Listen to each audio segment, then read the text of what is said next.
The elegance described in Suzhou opera is perfectly preserved in the mountains of Zhejiang.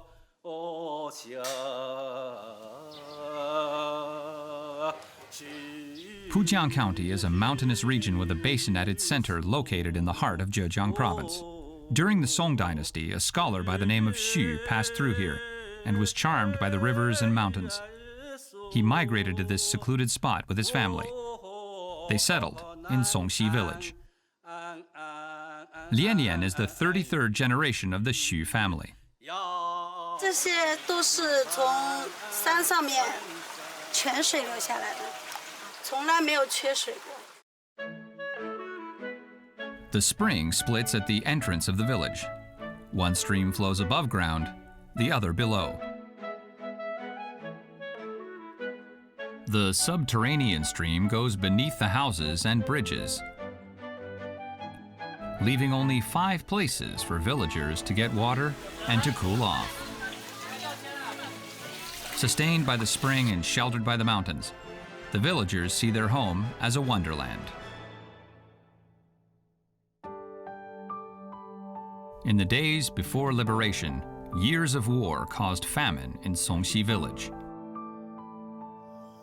雪莲的爷爷就是饿死的的时候在30多岁吧，好像。他们吃的都是什么米糠、野草这些。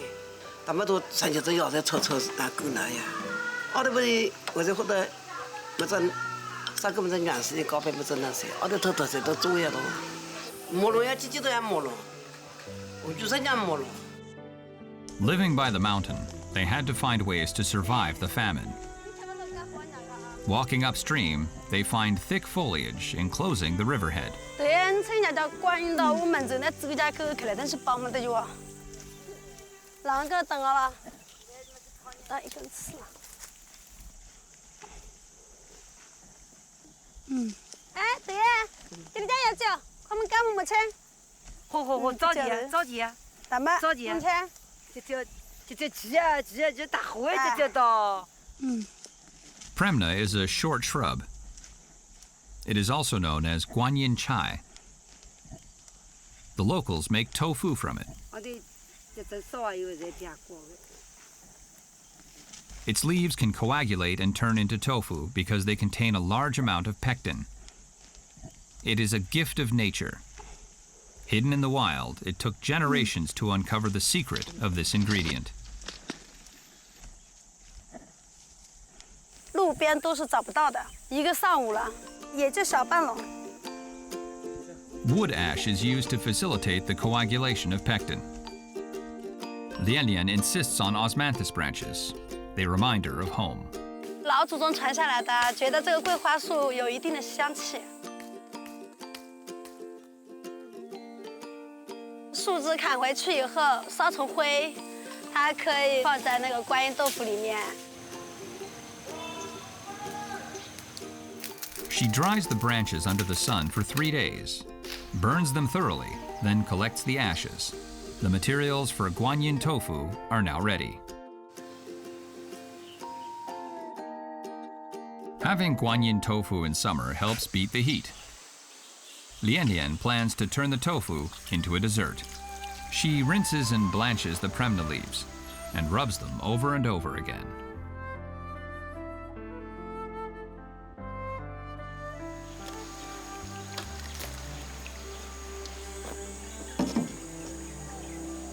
She then filters the liquid through a fine mesh.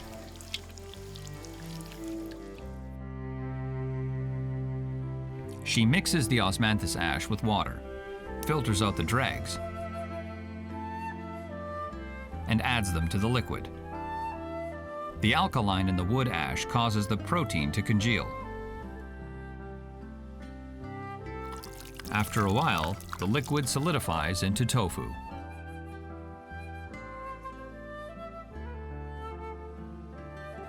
During the famine, Guanyin tofu filled many a stomach.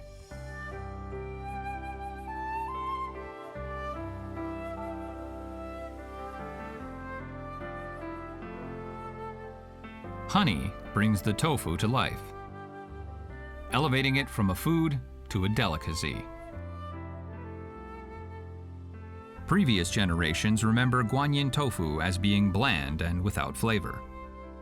那时候生活条件苦的，真的很苦的，没有红糖买不起的。小学做干芋豆腐，我想做给爸爸和外婆吃，甜滋滋的，很舒服。It's only when people aren't worried about filling their stomachs that they can pursue a happier life. 菜都喂，佳佳。6 years ago, Xiao Fenying organized the Wu opera class in her village. When she was young, she was invited to join the Zhejiang Xiaobaihua Yue opera troupe. 我反正什么都做，杭州越剧小，他们那跳的时候嘛，我一跳就进去了。But financial pressure forced her to give up opera and provide for her family. 后来我就放弃了，不去了。 Now, with her husband running a business, her children independent, and her family comfortable, she's returned to opera with the full support from her family. The taste of good food and the company of grandchildren. This is the kind of old age Chinese people most look forward to. Several years ago, Lian Lian's cousin wandered around the country, looking for a place to open his studio. In the end, he returned to Songxi. 后来，一些乌克兰的画家过来了，俄罗斯的画家也过来了。他这个村有中国的这种人文的东西在里面，他们对这个村子是评价是很高的。As modern transport and telecommunications connected the village to the outside world, some left, but many more came.